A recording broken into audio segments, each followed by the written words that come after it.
when you went to Amachi's and started meditating for 8 years or whatever, this total of 16 or whatever,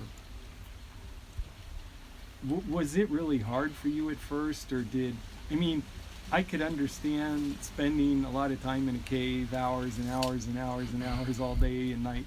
I mean, if there's like bliss, I mean, if it's just a nice positive experience and you don't want to leave. Or was it like, at least for me, when I started meditating, and it's still, it's up and down like that, but there's anxiety at times and stuff that isn't so pleasant to Yeah. to just sit there with. Well, in the beginning the cave was not there.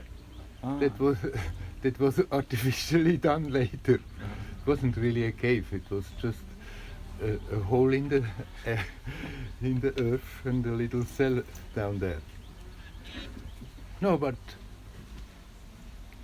the sitting in itself went quite well, but I was mad. I had that idea, I want to get something, I want to get. So it was with a lot of self-importance. And that is what was hurting. I wanted something and didn't get it. The sitting was all right. Then, as the year passed, slowly I developed something like patience.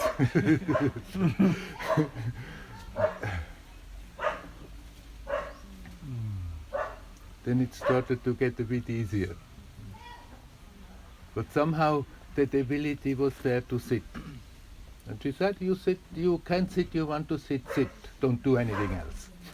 That's what I did as good as I could. Also before that cave was there.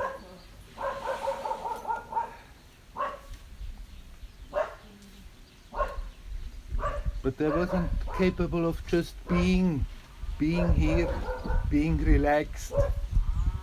That me, I want something. And of course, the stronger that is there, the more it's painful.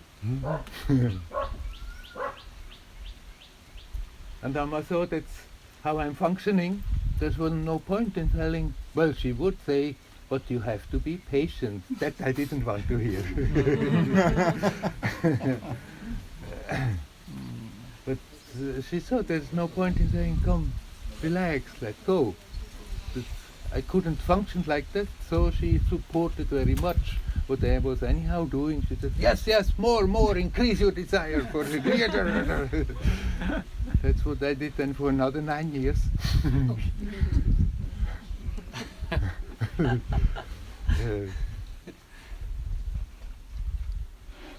I'm not saying it has to be like that.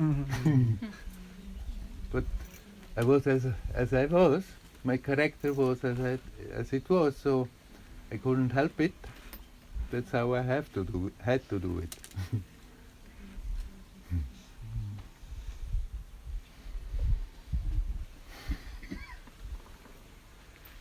Finally, what matters is that you somehow or other learn to detach the attention from all the mental obsessions going all around and bring it to that sense of presence in one way or another. And if you can't do it in any other way, then do it forcefully, but it's a painful business. You can as well just relax, and you're right there. What about just experiencing, like kind of the presence, that's here? Because I find when I'm experiencing or looking at what I'm experiencing, which I don't know, it's more of a feeling kind of thing, that then the mind's not thinking, you know what I mean, when you're involved in experiencing. You can use whatever means comes natural to you. And if you focus on an experience, on hearing, then that is now.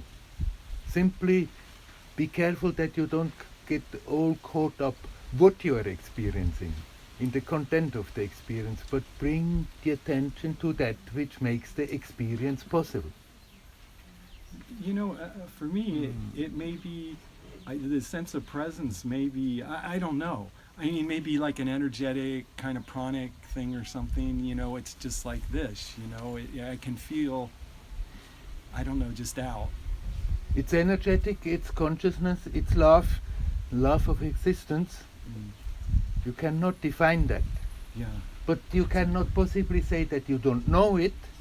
Everybody knows it. Everybody knows that best. When you say I, your attention immediately touches something so totally familiar.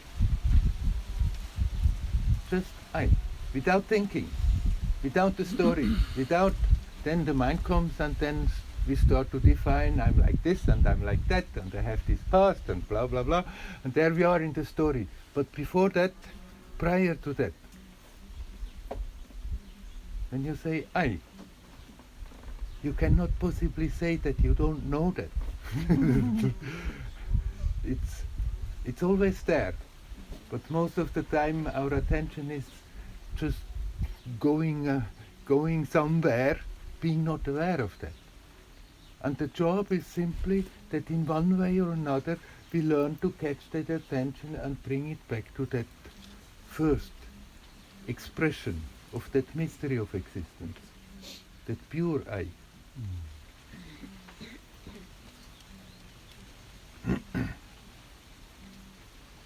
Even that is an expression, but that's as far as we can somehow do something. You can just bring the attention home and then be open and see what happens. There's no point, no possibility to make an effort to go beyond that, because all that makes effort has to let go.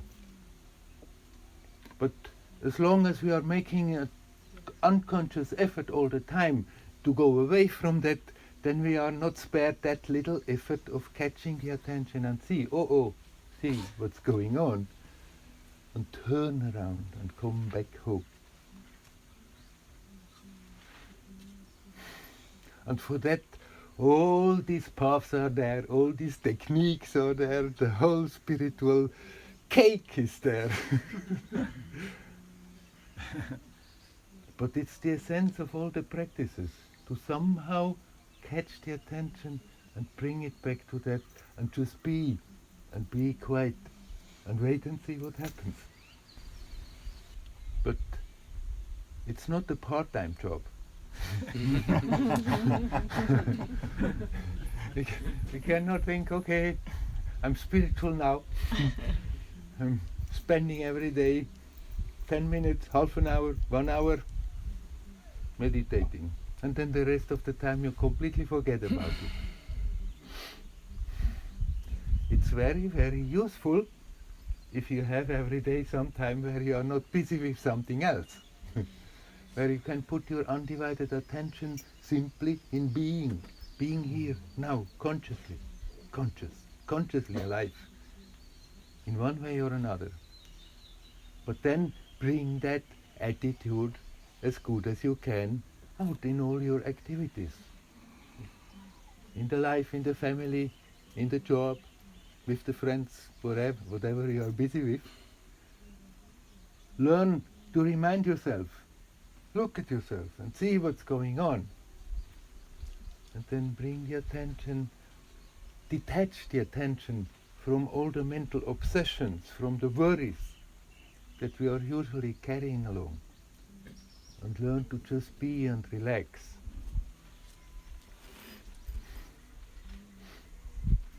It's not difficult, but it has to be done.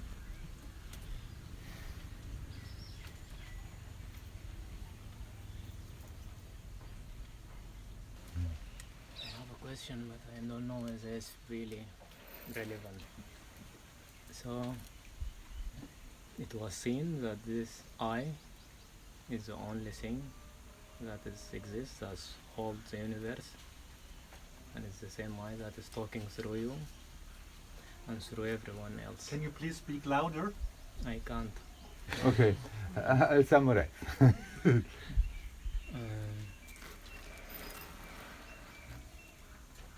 So it was seen that really this one I is the essence Yeah. of all. But there is a question comes up that troubles me, it does not let me stabilize in this I. Yeah. Whenever I'm in thoughtless state, then I see that there is something inside me, Yeah. a world and the body. A wall and a bucket. The world and my body are inside me. A body, not a Yes. bucket. And I don't know how it is happening. How am I seeing physicality? Yeah. Are you seeing physicality? Yes. Yeah. I mean, okay, we can go into that, but what's the problem that you see physicality? This is a question also.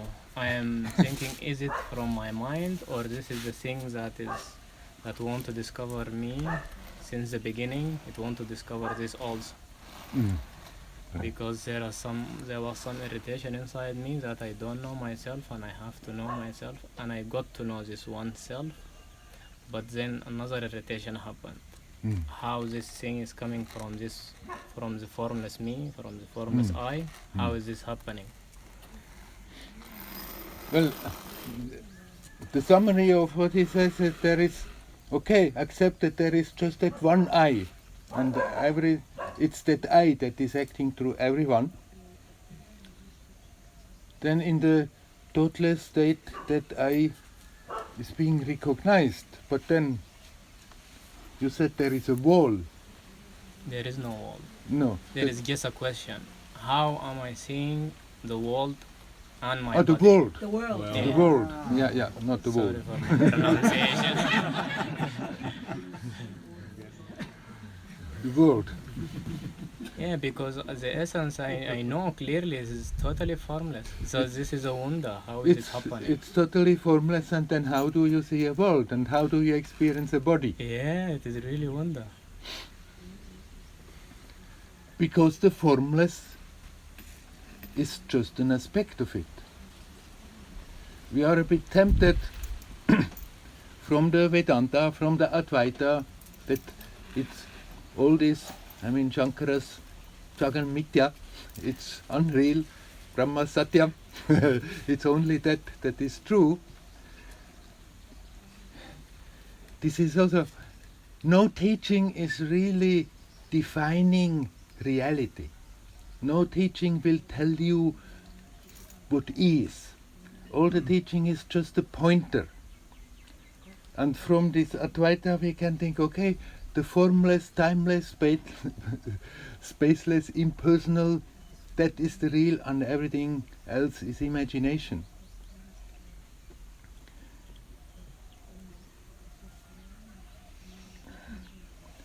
But all the forms, they are not non-existent, they are maybe not what we think they are, but you cannot say it's non-existent. It's all one. Essentially, it's all one. And yet in that all oneness, there is that multiplicity. There's absolutely no problem about that. The problem is that we are identifying with one body, one psychophysical manifestation, and there we create that sense of separation. There we create the wall. Everything that is inside, that's me. Everything that is outside, it's the others, it's everything else, it's the universe. And there comes continuously the fight because of that. All we have to do is to stop producing that sense of separation. And then you are connected with everything. Essentially, all is one, and yet that oneness is expressing itself in so many ways, in myriads and myriads of ways. It's not that this has to stop. Sometimes you may get an experience, all this disappears. And there you are in that formlessness, timelessness, spacelessness, but also that is an aspect. It's not the whole truth. that all these expressions of that, they are also there. And somehow that desire from that beingness is there to express itself again and new and beautifully. If we don't make it into a problem, it's not a problem. I don't feel separation inside me. Yeah. Then you are at peace. It's just curiosity. Yeah. How is this happening? But yeah, this is the only duality that is inside me. Right. That is, I'm formless. I have no idea about Indian culture or India or Vedanta or anything. So I the see. experience of the self happened, and then I discovered India and the Indian culture. Yeah, yeah. So You are not Indian? No. No? I live in Berlin, but I was born in Sudan. Uh-huh. Yeah, yeah. So I don't know the knowledge of it. Yeah, yeah. I'm just- Actually, you are maybe lucky.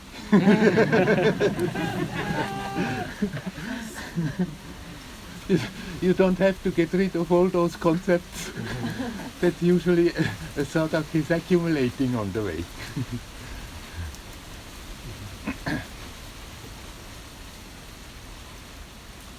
And if you ask me, how is it possible? How does this happen? That formlessness is expressing itself in the form? I don't have a clue. Okay, good.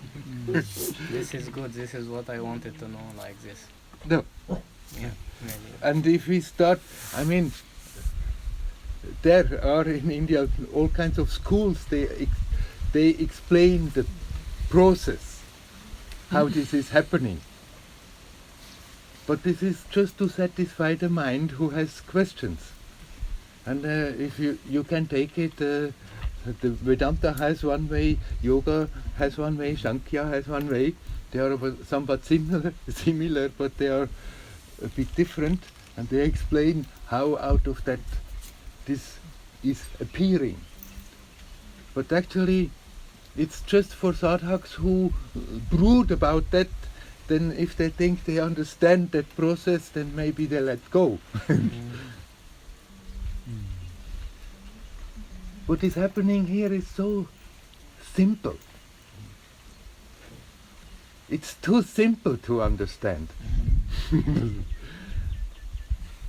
Understanding is very useful on its own level for when we start to get on the path. You said you had just spontaneous that experience. Most of the people are not so fortunate. Then we go on the path, and then we start to watch ourselves, and their understanding has its place. Learning to look at yourself, see what's going on. Learning to understand the mental process, understand how we are preventing ourselves from just being simply natural. All this understanding is very useful, but then somehow the mind wants to understand reality, and that can't be done. We can't figure it out, because the intellect that is an instrument for understanding is already an expression somewhat quite away from the simplicity, from the oneness. We can use the intellect to catch the attention, see what's going on, learn to detach from our attachments, from our obsessions, and learn to turn it back to the source. That simple sense of being, and then all we can do is keep quiet, let go. If we come to the point that we think, oh, now I got it, now I understand the whole thing, you're sure to be wrong.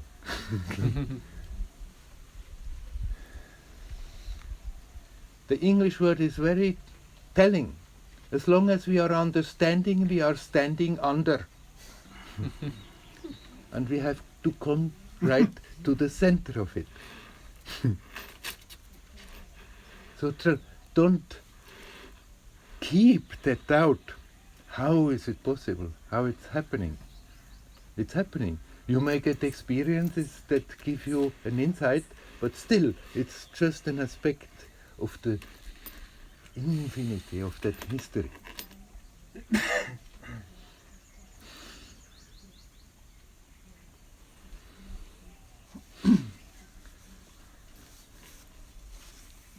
When I started to really meditate all the time, I had all these concepts from, I studied Vedanta before, and I thought, okay, I have to work and work and work, and then eventually somewhere, the end of a long journey, there's that big boom explosion, and that's the end of the story. Poof, bam. And all those concepts, all those certainties that I had, they had to go again at a certain point. For some time they were useful, for they kept me going. I felt I know where it's going long, but eventually it all had to go. And even the concept that eventually there is that big boom and that's the end of the story didn't make sense anymore. It's possible that your attention eventually is rotating into a totally new perspective. All it means, one chapter is finished and there a new chapter starts. It's a new base, and from there it still continues to unfold. Essentially, you may be always the same, unchangeable, and yet the experience of that is never finished. It always unfolds and unfolds, and there's no end to it. It's not that you come to the point that you say, now, pooh, I have it all. Wherever you are, there's still infinity beyond it. So to be curious is fine, it's great. Be curious like a child. Just let it happen. Thank you.